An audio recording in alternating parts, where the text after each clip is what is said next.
নিশা কলিয়াবৰৰ হাতীমূৰত বাঘৰ সন্ত্ৰাস পোহনীয়া গাহৰিক আক্ৰমণ বাঘৰ ঘটনাস্থলীত বন বিভাগৰ লোক উপস্থিত হৈ ফটকা ফুটাই খেদে বাঘক লৈ উদ্বিগ্ন সাংসদ কামাখ্যা প্ৰসাদ তাছা জন্তু মানুহৰ সংঘাতক লৈ চিন্তিত তাছা সেয়েহে কলিয়াবৰত উপস্থিত হয় সাংসদগৰাকী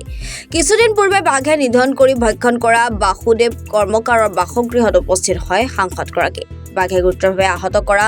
যমুনা গড়কহ হাস্পতালত সাক্ষাৎ কৰে সাংসদগৰাকীয়ে বাগিচা লাইনত পোহৰৰ ব্যৱস্থা কৰিবলৈও নিৰ্দেশ দিয়ে ইপিনে বাঘটো শীঘ্ৰে পিঞ্জৰাবদ্ধ কৰিবলৈ বন বিভাগক পৰামৰ্শ সাংসদগৰাকীৰ বাঘৰ বাবে ভয় সংঘাত থকা চাহ শ্ৰমিকে বাঘটো খেদি পঠাবলৈ আহ্বান জনালে সাংসদজনক বাঘৰ এই কথাটো অলপ বহুত ইজি নহয় কাৰণ এই ঘন জংঘলৰ একেবাৰে লগত একেবাৰে কাষত থকা জেগা গতিকে বাঘৰ মুভমেণ্টটো তেওঁলোকে ট্ৰেক কৰিব বিচাৰিছে আৰু মই ভাবোঁ তাৰ কাৰণে তেওঁলোকে ব্যৱস্থাও লৈছে ইতিমধ্যে যথেষ্টখিনি ব্যৱস্থা লৈছে কিন্তু তাৰপিছতো মানুহখিনি আশ্বস্ত এইকাৰণে নহয় যে তেওঁলোকে বিভিন্ন সময়ত জংঘলত খৰি আনিবলৈ যায় এই সময়ছোৱাত আচলতে পাত নাই তাত তেওঁলোকে খৰিও আনে তেওঁলোকে কৈছে আপোনালোকে শুনিছে মোক আমিতো জানোৱেই এই ক্ষেত্ৰত বাকী আৰু বেছি কি ব্যৱস্থা ল'ব পৰা যায় এইখিনি আমি বিভাগৰ লগতো কথা পাতিম তেওঁলোকৰ ষ্ট্ৰীট লাইটৰ কথাটো কৈছে মই ষ্ট্ৰীট লাইটৰ কথাটো মই তেখেতক কৈছোঁ বাগানৰ এইটোতো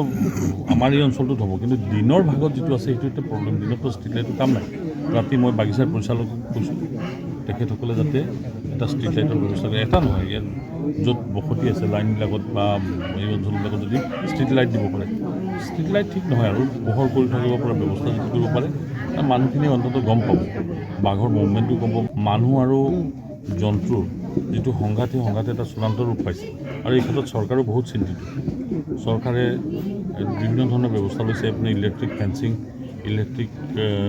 চক দিয়াৰ এনেকুৱা ফেন্সিঙৰ বিশেষকৈ ব্যৱস্থা চিন্তা কৰিছে মই নাভাবোঁ যে খাদ্যৰ অভাৱ হৈছে আমি কেইদিনমান আগতে কাজিৰঙাৰ ডাইৰেক্টৰৰ লগত কথা পাতিছোঁ কাজিৰঙাত পৰ্যাপ্ত পৰিমাণে পহু আছে যিখিনি খাব পাৰে বাঘ কিয় ওলাই আছে এই কথাটো অলপ চিন্তা কৰিব লগা এই এৰিয়া কম হৈছে যেন অনুমান হৈছে অথবা এটা হয়তো বাঘ বুঢ়া হ'লেও এইটো হয় বুলি কয় বা আঘাতপ্ৰাপ্ত হ'লে আঘাতপ্ৰাপ্ত হোৱাটো কোনো সম্ভাৱনাই নাই কলিয়াবৰৰ পৰা নেকিবুৰ ৰহমানৰ ৰিপৰ্ট এনি ভাৰত 24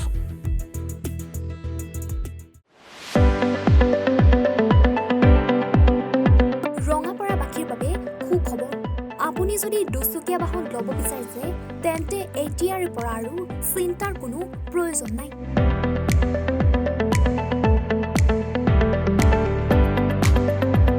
আপুনিও আহিব পাৰে ডিবিপি এছ'চিয়েটলৈ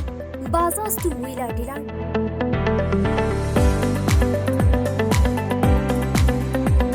আমাৰ ঠিকনা ৱাৰ্ড নং 8 ঠাকুৰবাৰী ৰোড ডাকঘৰ ৰঙাপাৰা জিলা শোণিতপুৰ আমাৰ যোগাযোগৰ নম্বৰ 9435707133 9707967285285